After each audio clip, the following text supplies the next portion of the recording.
Fala, gente, voltamos aí com mais um vídeo de Dandadan, a história do garoto que é amaldiçoado por uma assombração que rouba o Júnior dele. Eu não tô brincando. Obviamente ele quer ele de volta, mas enquanto isso ele ganha esses poderes legais em compensação. E bom, a história vai seguindo com ele, uma garota com quem ele fez amizade, tem poderes psíquicos, enfrentando aí vários espíritos e aliens. E alguns aliens que parecem espíritos também, como foi o caso desse episódio.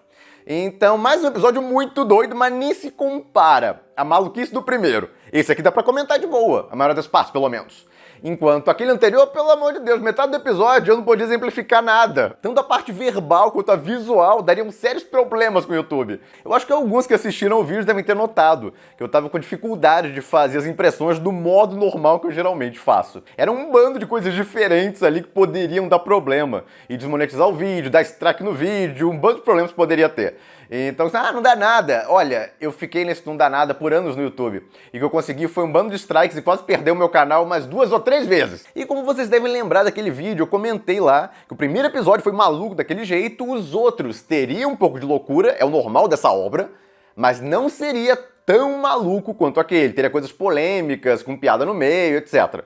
E foi exatamente o que eu falei. Mas ainda conseguiu ser extremamente divertido também. Então nesse vídeo aqui eu vou dar uma geral do que eu achei de mais interessante nesse episódio e comentar também comparações com o mangá. Já que eles adicionaram uma cena que não existia, eles trocaram, por assim dizer, o modo que é mostrado uma cena que tem realmente no mangá. Alguns gostaram disso porque adicionaram meio que fanservice no processo. Só que aí uma cena que tinha de muito fanservice aí nesse capítulo, eles mudaram e deixaram muito mais de boaça. Então alguns ficaram reclamando que censuraram o episódio. Olha, eles estão mudando um bando de coisas, eu nem sei se realmente o que eles queriam ali era censurar. Mas que diabo de censura foi essa? Eu vou explicar durante o vídeo. Embora a versão do mangá dela eu não possa mostrar aqui porque daria problema com o YouTube. Como sempre, quem puder, apoie o canal, vire membro. Você ganha vídeos extras toda semana, já tem aí mais de 900 acumulados e você não ganha acesso ao chat exclusivo dos membros no Discord a partir do nível Plus, onde você tem acesso a mim o dia inteiro e uma comunidade muito legal que se formou lá também. E o mais importante, você vai estar apoiando mais aí no meu trabalho. Então quem já é membro, muito, mas muito obrigado. E quem não puder, só dá um like aí, se inscreve no canal para não perder nenhum vídeo. Ou impressões aí de Dandadan que eu devo comentar. Os episódios, pelo menos, que eu achar mais interessantes. Dito isso, a gente continua exatamente onde parou do primeiro episódio. O protagonista aí revelou o nome real dele e a outra tá revoltada por causa disso, já que a apaixonite dela, só o nome. No caso do cara, ela descobriu que tem alguém com o mesmo nome e já deixa ela completamente louca. Ela, inclusive, quer mudar o nome dele por causa disso. Aí dá um apelido pra ele lá, pra não afetar ela, no caso, o nome dele. Então é muito doida a garota. Inclusive, falando em doideira, tem outra cena muito doida que ela fica zoando ele, aí bota a cara na bunda dele praticamente, leva um peito na cara. Então, cara, que cena maluca. Eu nunca imaginaria ver um negócio desse. É engraçado, mas você buga ali, tipo, eu tô firmando essa piada. Ela ficou zoando ele até que foi muito pra baixo, ele ficou nervoso e... Então tá, né? Tudo bem, foi engraçado pelo menos, mas que maluquice. E falando em maluquice, o protagonista perde o controle toda vez que ela para de se concentrar nele pra bloquear a maldição, ou a possessão aí, no caso daquele espírito, que aparentemente não consegue ficar um episódio sem desejar partes íntimas masculinas. Então eu acho que isso aí só escrito não vai dar problema com o YouTube. Eu espero, pelo menos. Mas o ponto em questão aqui é que o protagonista é jogado contra o concreto pra, no caso, bloquear a maldição de novo. Então você já tava com pena dele ali. Aí ele vai entrar no templo dela, da avó dela lá, e ele começa a pegar fogo, porque tem um talismã que bloqueia espíritos de entrarem ali. E aí ela pega e joga ele lá na água. E agora ele tá queimado, molhado, foi jogado no concreto antes, então... Meu Deus do céu. O cara tá muito ferrado. Então no episódio, ao longo dele, toda hora ela arremessa ele contra algum lugar, faz alguma coisa, e você já fica, meu Deus do céu, coitado, cara. Mas bom, tá um saco isso, ela não pode perder contato com ele, não pode nem trocar de roupa, que ele começa a se transformar de novo. Isso gera algumas cenas engraçadas, e também foi nessa parte que o mangá é levemente diferente do anime. Porque tem uma cena mais, bom, sensual ali, ela tá basicamente de lingerie, tá bem detalhada, lingerie e tal, no caso, e ela também. Enquanto no anime ficou de forma bem mais cartunesca e tal, a impressão pra muita gente foi, pô, censuraram a cena. Mas botaram no episódio anterior a cena também que ela tava só de lingerie. Então por que censurariam exatamente nesse episódio? Pra mim foi só uma tentativa de fazer meio diferente, eles não queriam copiar igualzinho. No caso, tava no mangá e fizeram uma versão própria, que sim, é a versão deles que fizeram, não tem nada demais. Em comparação aí à versão do mangá, dei uma olhada no capítulo 2 do mangá, adaptaram só o capítulo 2, nesse episódio. Aí vocês vão ver a diferença. Eu não vou mostrar aqui porque a chance é alta de dar problema, porque é uma cena bem detalhadinha e tal. Mas sim, dá pra fazer aquela piadinha e tal. Pô, o anime não adaptou direito e tal, leiam o mangá. Só que aí o pessoal tava fazendo a piada contrária também. Porque tem essa cena dela esperneando no mangá. No caso, dela revoltada lá, que ele tem o mesmo nome do cara que ela adora. E aí no anime ficou desse jeito. E aí fizeram a piadinha de que o anime tava melhorando o mangá. Só que se você pegar aquela cena que o pessoal tava reclamando que censuraram, aí vão dizer que não, o anime censurou o mangá. E aí tem uma cena que eles adicionaram no anime que não tinha no mangá, que é bem legal, que eu vou mostrar mais à frente. Então, na verdade, você tem algumas coisas que o mangá para alguns vai ser melhor, alguns não gostariam daquela cena, por exemplo, que teve no mangá, iam preferir a versão que teve no anime.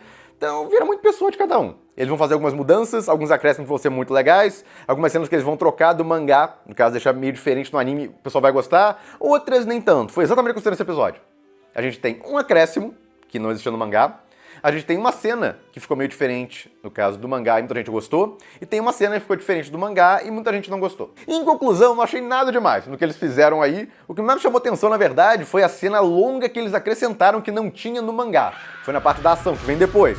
Já que, como eles tiraram o talismã, ficou desprotegido o templo. Então o espírito invadiu. Só que, na verdade, eles descobrem que não é um espírito. É um alien. E adivinha o que ele quer? No original, ele fala de forma bem menos engraçada. Fala de forma bem literal o que ele quer. Enquanto no anime botaram banana e tal, que fica, com certeza, até melhor de botar no YouTube, dá menos problema. Mas ele quer as partes lá dos homens, então é um negócio muito doido a obsessão dos aliens com isso. Inclusive, eles começam a cogitar que talvez haja uma ligação entre espíritos e aliens. E toda essa sequência deles fugindo não existia no mangá. Criaram toda ela, só achei bem legal, ficou boa a sequência. A sequência do protagonista decidindo que vai lutar contra o alien também é bem menor no mangá, ele decide isso muito rápido, a mão dele não se transforma. Então, tô falando, eles estão adaptando, mas tem suas diferenças. A transformação ficou muito legal, então é um negócio até engraçado, porque a primeira vez que eu vi ele possuído, nossa, tipo, como é que eu vou fazer um show interessante se a transformação dele é virar essa velha feia pra caramba? Não tem como. Só que aí tiraram a cabeça da velha, deixaram lá só a parte dos dentes e já ficou muito mais interessante. Os olhos vermelhos dele também. Então ficou muito bacana a transformação. Passa respeito aí, com certeza. Pelo menos até você descobrir que ele fica depressivo quando tá nessa forma. Então, você sai de uma sequência muito legal, no caso, me B10 dele, pra uma sequência em que você fica, meu Deus do céu, não é possível. A dublagem, inclusive, ficou muito engraçada nessa parte. Eu tô na maior bad, tô me sentindo na pior. Ai, que jeito esquisito de falar. Mas em japonês ficou bom também. O ponto é que ele fica com uma aparência braba com essa transformação, só que ele não aguenta ela por muito tempo. A criatura até ataca ele arranca até os dedos dela, mas logo depois começa a movimentar sangue e fica bem mal ali. Lembra que no episódio passado o protagonista aparece também pra salvar a Momo, só quem acaba salvando ela é ela mesma. Inclusive, ela fica com esse cabelão enorme aí, o pessoal tá perguntando por onde foi esse cabelo. Eu me perguntei isso, no caso, quando eu li o mangá na época também. Vai dar uma ideia sobre isso no próximo episódio. Se eu comentar aqui, vai ser meio que spoiler. Mas digamos que ali é o poder completo dela sendo liberado. Enquanto aí ela não está com o poder total. O interessante aqui é que foge de novo do clichêzão do protagonista se transformar e ganhar a luta. É o mais normal, em Shonen. Aqui o protagonista, não, ele se transformou, mas não vai ser tão fácil assim não. Então ele rapidamente tem que voltar ao normal, e aí eles elaboram um novo plano para transformar ele rapidamente lá, para ele poder arrancar uma das pernas dessa criatura aí que parece baseado em um lutador de sumô para eles, então se tocar as mãos no chão, em teoria, ele perdeu. E aí desaparece. Eles executam esse plano e meio que dá certo. Só que o bicho trapaceia lá para não cair com a outra mão no chão. E aí a Yase começa a levar muita, mas muita pancada. Alguns podem até se perguntar, pô, como ela aguentou levar tanto soco e tá viva, tipo, não tá toda quebrada? Bom, ela tem poderes psíquicos, e poderes psíquicos fortalecem o corpo. Você pode ficar com super força, inclusive ela demonstra isso no episódio passado. Ela dá um chutão no alien e arremessa ele longe lá da nave que ele tava. Então ela ganha super força, super resistência e tem todos os atributos aí com os poderes psíquicos. Não é só levitar coisas, no caso controlar coisas à distância, etc. Ela ganha outras vantagens também. Tipo Mob, lembra de Mob? Mesma coisa. O protagonista de Mob ficava com super força, agilidade, velocidade, etc. Então, poderes psíquicos dá pra aprimorar tudo. E aí, no caso, aprimora a resistência. Por isso que ela leva tanta pancada sem morrer. Porque alguns podem pensar, não, é porque é shonen. Em shonen não importa muito que as pessoas sofrem. Olha, em parte, você tem que relevar muita coisa mesmo. Caso igual o protagonista é jogado contra o concreto aí nesse episódio e tal, então tem os exageros que você vai ter que relevar mesmo, mas no caso dela, são os poderes psíquicos dela que protegem ela de não morrer. por causa depois das pancadas que ela leva. E meio que fazia parte do plano dela isso, já que ficava tão fundo na parede que ela consegue sair do templo e puxa o protagonista pra junto dela e consegue colocar o talismã de volta, acabando com a criatura. Inclusive, a musiquinha que tocou por um breve momento aí, como se fosse o clímax, caso a catarse do combate, ficou legalzinho. Então a trilha sonora tá encaixando bem, porque por enquanto tem nada épico, é só um negócio mais divertido e doido. Então a trilha sonora tá fazendo um bom trabalho lá pra acompanhar isso. Mas conseguiram derrotar aí esse alien espírito. E essa cena aí, no caso dela abraçada com ele, ficou muito bonitinho pra chipar esses dois aí, tá moleza na verdade fazer isso. A interação entre eles também é muito engraçada. Outra coisa interessante é o penteado do protagonista. Olha como era antes. Isso me chamou atenção também. Eu ficava reclamando, pô, o protagonista tem uma cara de tosco nessa obra. E aí o autor deu uma melhorada nisso. Olha lá, no episódio 2, ou no capítulo 2 do mangá, ele já dá um visual aí que já fica um pouco melhor pro protagonista, mais diferenciado. Embora não se compare do visual dele transformado, que é o mais legal. Vale dizer que vai ter outro visual que ele transformado, que é até mais legal que esse.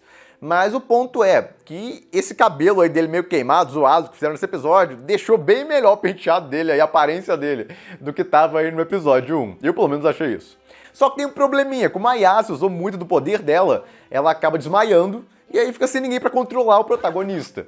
Então ele se transforma lá e parece que vai atacar ela. Então, além do episódio ser extremamente divertido, ele termina com um excelente ganchinho. Muita gente provavelmente vai sair desesperada pro mangá. Inclusive, tá vendo no Brasil. Quem tiver interesse aí tem o link pra ele na descrição do vídeo. Tá vendo daqui a um bom tempo. Eles pararam aí no final do capítulo 2 do mangá.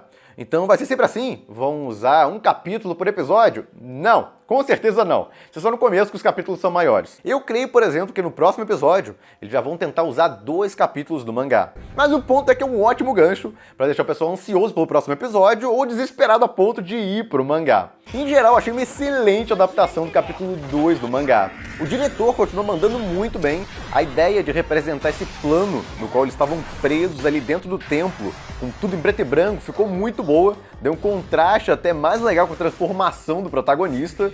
E é legal que conseguiram manter a diversão, que foi o que mais vendeu o primeiro episódio. É extremamente engraçado, divertido, sem ter que usar tanta maluquice, coisas aqui que dão até problema de mostrar no YouTube, que facilita até comentar o episódio. E isso deu pra comentar em bem mais detalhes, vocês devem ter notado isso, em comparação àquele primeiro. Mas bom, gente, é basicamente isso. Comentem o que vocês acharam desse episódio também. E eu fico por aqui. Se gostaram do vídeo, deem um like, compartilhem. Se inscrevam no canal que não se inscreveu ainda, apoie o canal quem puder, vire membro. E eu vejo vocês no próximo vídeo.